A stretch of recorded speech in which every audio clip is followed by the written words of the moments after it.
Now that we've got the manifold on and it seems fairly sorted, we're going to move on to the panels. The panels that came off this tractor are terrible.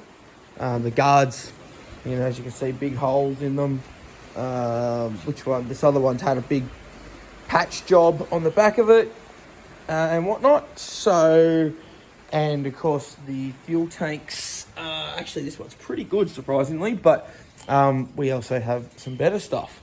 So we have stripped the parts tractor out the front.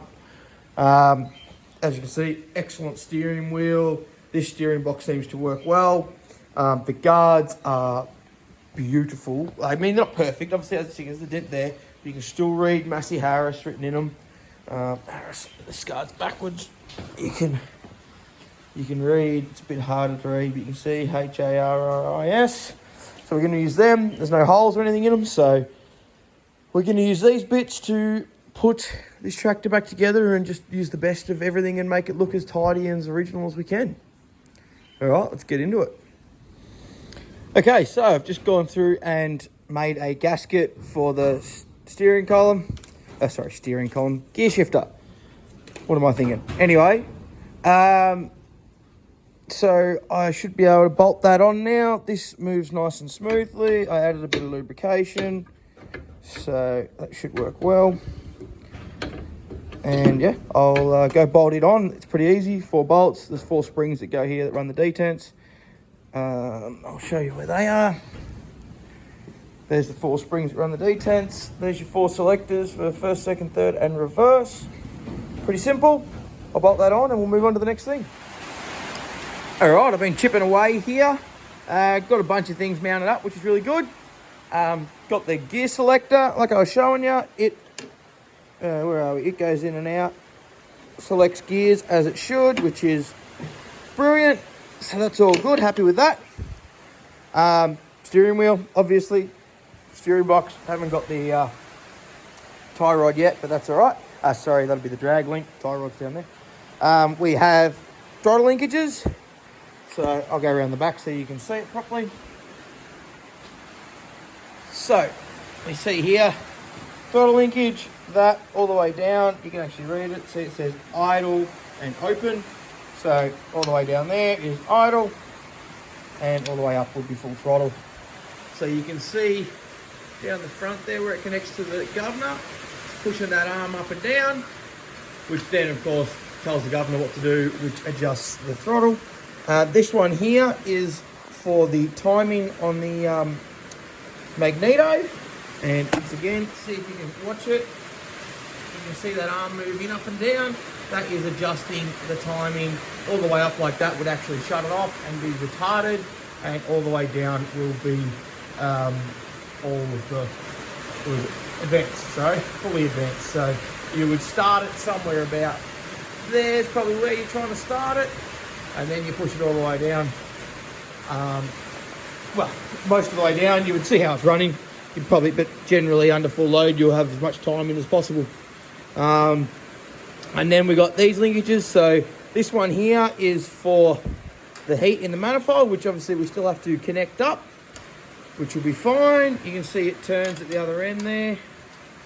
And then this one here is choke. As you can see, it has actually been cut off. We will have to remake that and get it all sorted, but that's not too hard. Piece of rod, weld a new bit of rod on, and make the end of it work. So that should work well. Dad's actually been here helping. He's taken a couple of parts back to his place because he needed a few tools that we didn't have here, to swap the clutch lever and stuff over. And when he gets back, hopefully we can actually look at mounting the guards. Jumped ahead here a little bit. Been working on, the fuel tank's basically just sitting there, the strap sitting over it. But anyway, obviously got both fuel tanks sitting in place. We got the guards sitting in place, which is brilliant. Took a bit of stuffing around. We needed, so this foot plate is off this tractor because the one that was off the other tractor, which would have been with these mud guards, was actually cut off through here. Someone had wanted a piece of checker plate, so they'd cut it off through here. They'd actually cut through the mount for the clutch lever as well. So I've gone through and obviously swapped that across, put the mud guards on. This one is 80% bolted on. I need to run a tap through the holes in the top here to thread them in properly because the holes are a bit damaged. This other side isn't really bolted on. It's sort of just sitting there loosely, so we're going to keep moving along with that. Yeah, there's a bit of, obviously, the clutch linkage and everything, it all mounts to the guard. So there was a bit of stuffing around with swapping it across. We had to press, let me see if I can find the, here it is. Here's the other clutch linkage. This is that bracket I was saying. This mounts up under the guard. As you can see, when they cut off that bit of angle, sorry, about a bit of checker plate, they took the end of that bracket with it. So, no big deal. Luckily, we had two. So we've swapped all that across. But also, this lever was off this tractor because this tractor had been used with remote mounted, I assume a header, could have been a seater, don't know.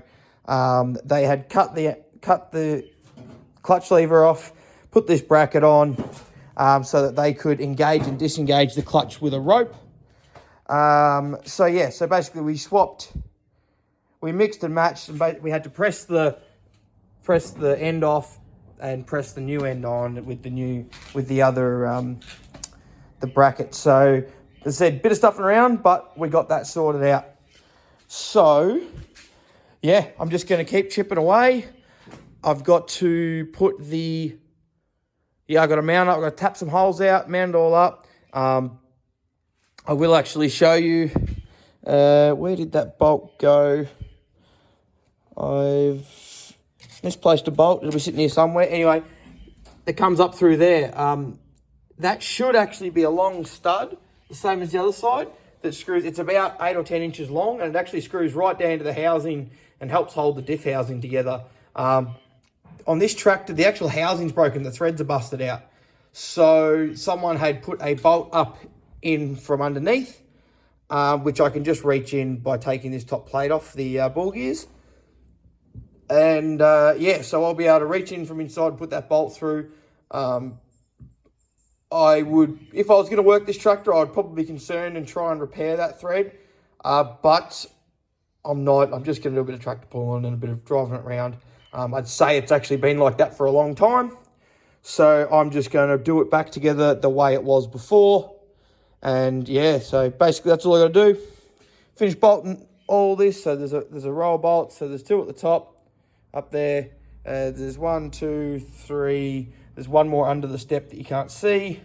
There's 2 across the back here. I'll have to drill and tap those out. Obviously bend this frame back into shape a little bit.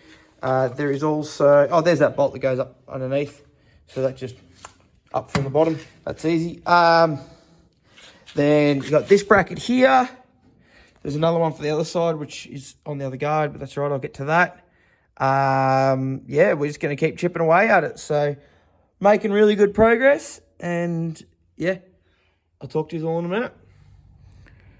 Okay, so we've pretty much got most of the back end as far as the guards and everything bolted together. Still got to work on the drawbar, which we'll get to. Right now, I'm mounting up the seat. We're using the seat that was on this tractor. The other tractor had no seat at all. No, I don't believe, well, I mean, I'm pretty confident it's not original. The original one had brackets that mounted on top of the rear end housing here. And the seat, that was actually part of it too. The seat spring would sit on that and the seat would sit back here. This tractor had one bolted to the guard. It's here in the vise. I've been drilling some holes so I can mount it. So yeah, it was mounted in these holes. But of course we've switched to the other tractor. So it's got to go here, basically. And then it will sit off to one side. I actually like it. Obviously not original, but don't care. That's how this one was. So it's going back that way. So yeah, so it didn't have it. The seat was just bolted here with nothing underneath. But as you can see, it sort of bent the step and stuff. So what I want to do is I'm going to put this piece of plate behind it, put some longer bolts through it. And that way, hopefully it'll spread the load out and isn't going to bend the step. So that's my plan at the moment. Just got to sit it in place, clamp it in place, and I'll just use the holes as a guide so that I can drill them and get that mounted up. We'll go from there. All right, so there the seat is, mounted up. Pretty happy with it. It's actually good, I think, because it puts it off to the side and it makes it easy to get on the tractor. You've got this nice big gap here. You end up sitting right in front of the steering wheel, whereas standard you would sit sort of off center. You'd sit in the middle of the tractor, but the steering wheel's off to the right. So anyway, seat's on, happy with that. I'm gonna now put the PDO housing on. Something we've learned about these Masseys is they've actually got a overrun clutch in the PDO from factory. The pacemaker's the same, which is really good, especially for this old stuff, because if you leave it in gear and the whatever you were driving off the PDO had a lot of momentum behind it, potentially you could throw the clutch and it would drive the tractor via the PDO shaft, because it's obviously turning the transmission unless you pull it out of gear. So yeah, I think it's really good that they've got them, and it's really cool. It's also part of how they disengage the PDO. So anyway, I'll get that mounted up. It's pretty simple. It just slips straight over here, row of bolts, and then it sticks out here, and we use a bracket there, and there's another bracket that bolts on there to actually hold the shield, the PTO shield. So, all right, I'll get onto that. Okay, we have essentially our whole operator station assembled. There's still more to do, obviously. Things like the choke mechanism needs to come out, and I need to fix it and stuff like that. But this is how it's going to look when it's all back together. So really happy with that. Still got to fit the drawbar and everything underneath.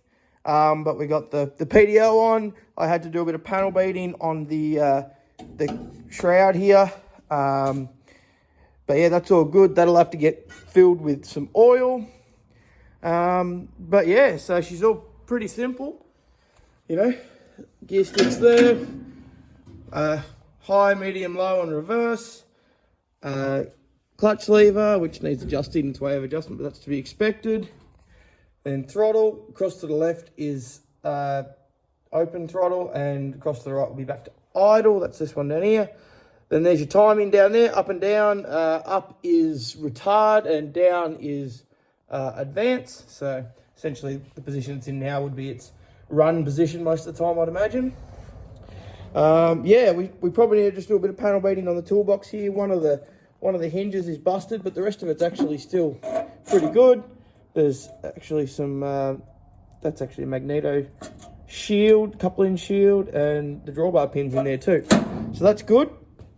As I said, this is all mounted up, seat's mounted up, so really happy with it. All right, guys, thanks for joining us again. Just chipping away progress. I got a fair bit done in this episode, but tried not to film too much of it because it was essentially just assembling the rear end of the tractor. So really happy with how it's looking, and yeah, it's going to be a really, really nice tractor when it's done. So like, subscribe, and I'll see you in the next one.